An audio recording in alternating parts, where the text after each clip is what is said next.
because it's so legit. Just spit the truth on the poo news. The first story comes from Bloomberg. A wonderfully written article displaying about YouTube, and as always in the most accurate way possible. The title reads as follows: Success on YouTube still means a life of poverty. Wow. I best be clicking on this. I'm joking, of course, here that this is clickbait, but no, it's not, alright? A vlogger in the top 3% might get more than 1.4 million views a month. Damn. That's low. I think when I quit YouTube to do full-time, I had about 17 million views a month. But arguably, things are different now. There's more ways to monetize your content. There's Patreon, there's donations, there's sponsorships, there's all these kinds of things that matters more these days than just your average how many views do you get per month. The article reads as follows: Do your children dream of YouTube stardom? Do them a favor. Crush that ambition now. To be honest, I 100% agree. But also at the same time, you look at any other entertainment industry, what is really your top chances of breaking into that? Isn't it really a dream? Unachievable goal. It certainly did for when I started YouTube. It seemed impossible. In fact, 96.5% of all those trying to become YouTubers won't make enough money off of advertising to crack the US poverty line, according to research by Matthias Bertel. What does the numbers mean? Jason, Bertel, Matthias, whatever your name is. You can't just take a percentage and not tell us what numbers you took that from. Did you take every single person that has a YouTube account? Because then yes, 3% might seem small, but it's also massive. Did you pin it down to people that have actually uploaded one video on the platform, or one per month perhaps, or maybe one per year? Or how consistent do you have to be part of the study? Or maybe you didn't pin it down at all and you just literally took every single person on the website, regardless if they upload videos or not. We don't know. So the 3%, I'm sorry, it doesn't matter. This study is useless. You've basically proven nothing. Unless you tell us where you got the number from. Despite YouTube lately being like a black hole, getting sucked in.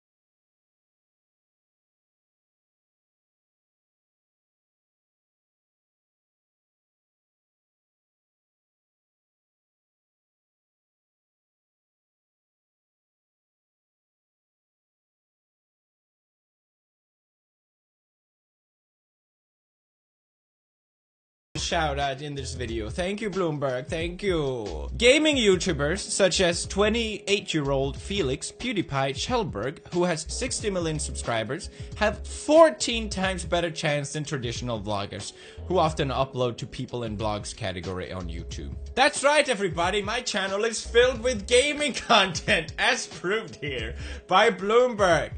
Check out my gaming videos, guys. I think you'll really enjoy them. I think it's interesting how the media has presented this idea that YouTubers earn so much money. Anytime I'm discussing with the media, every single time I get the question, hey Felix, so how much money do you make? And I always say, well, that's none of your business, but it's a damn lot. I'm joking. I think it is an interesting conversation now, speaking about last episode when we discussed how Fiverr, there's no real job guarantee and safety net for working through these websites. Yes, YouTube is an amazing platform for you to monetize your content and create your own business, but it's not like a traditional job, and it probably shouldn't be even looked at it in that sense. Yes, you don't get healthcare. Yes, you have to work insane hours and you make up your own time. And yes, you don't have any form of job safety, and it's really all up to you. But it's also a great opportunity. And you were also involved in the YouTube demonetization wave that hit after that PewDiePie cocksucker decided it was a good idea to use the N-word on video game streams. Joe Rogan, please. Joe, please. I may be a cocksucker, Joe. You got me there. But I didn't create the adpocalypse. This is a common misconception that happens all the time. And I thought, why not take a moment now and explain to everyone why I didn't create the adpocalypse. I understand that it's easy to project your feelings of anger into ideas that are not consistent with reality. I'll take the punch. I get it. Whatever makes you feel better. Whatever makes you sleep at night. But I keep seeing it, so let's discuss it. Disney severed ties with YouTube star PewDiePie after anti-Semitic funny videos. Just kidding. I lost a show that I worked on that nearly killed me. I'd never been more depressed in my life while shooting that. And I lost Google Preferred, which I honestly had no idea I was even in to begin with. So it wasn't like, aw, damn. If anything, the whole situation sucked for everyone else around me that got dragged into this. That weren't really highlighted. People associate this article to somehow creating the adpocalypse, or at least being part of the next stepping stone. When, oh no, it's not true. Let's look at the facts here, guys. Only the facts on Pew News. Thank you. It was the, what was it, London Times? Back in March 17 posted, YouTube hate preachers share screen with household names. And they have this video with a bunch of hate preach and it being displayed with advertising content. This inevitably led to Wall Street Journal dipping their toes in the issue as well. On March the 24th, Google's YouTube has continued showing brands ads with racist and other objectionable videos. None of my videos were involved in any of these articles. This was about extremist content, ISIS videos, political hate preach, etc, etc. Right after, same day, YouTube faced a full-scale advertising boycott over these hate speech videos. Companies like PepsiCo, Walmart, Dish, Starbucks, and GM pulled out their advertising, joining a group of dozens of companies. Starting with Europe, which then led to America joining in as well, with AT&T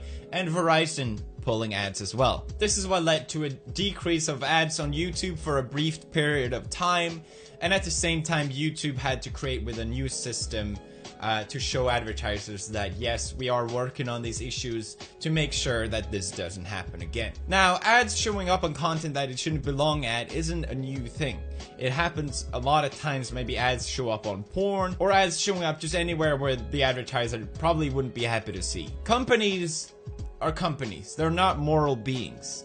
They pull out of this advertisement not for the sake of being manipulated by the media or having some sort of bigger moral idea about it. A lot of advertisers pulled out just so they could hurt Google in the process. You have companies like Verizon, which is one of the biggest spender on advertisement online, which pulled out during this adpocalypse. And Verizon owns Yahoo. Of course, these companies benefited from this move. They can basically negotiate for better pricing as well, along with TV networks using this as an opportunity to hopefully pull more ads back into TV, which they have been losing out on for so long. Publishers that are using this for their agenda, you know, there's advertisers like AT&T and Verizon's, the telecom guys that have pulled out. You know, this is not just because, oh, my ads got, you know, are on bad content. These people want a piece of this business. Absolutely. So everybody's, you know, has their motivation, let's say, for going after Google on this. Everybody wants the money. Everybody wants a piece of that Google pie. It's pretty short-sighted to say that this whole thing happened because of some sort of moral clause, even though, yes, it was a bad thing. But it's even more short-sighted to put the blame on me for it, even though it might make you feel better. I honestly wouldn't mind taking the blame for it. I just don't think it is true. And you might say, well, maybe you were part of the puzzle, you know? It started off with you, and then all these media started criticizing YouTube, and I think, yes. But how the heck is that my fault? Maybe if YouTube weren't so reactionary to all these issues, none of this would have even happened. Or at least the effect would have been less. YouTube is taking over old media. YouTube tops 1 billion hours of video a day. YouTube is taking the ads away from TV, that TV dollar. It's only a matter of time really at this point, but the real question is, how is YouTube going to shape? into what it becomes. In the previous article, we talked about the Bloomberg thing. They mentioned that it's even harder for smaller creators now because you have to have at least 4,000 hours in their videos and 1,000 subscribers to get ads on your content. It might seem like a punch in the gut for small creators, but for everyone on the platform, it's a great thing. So hopefully this whole fiasco does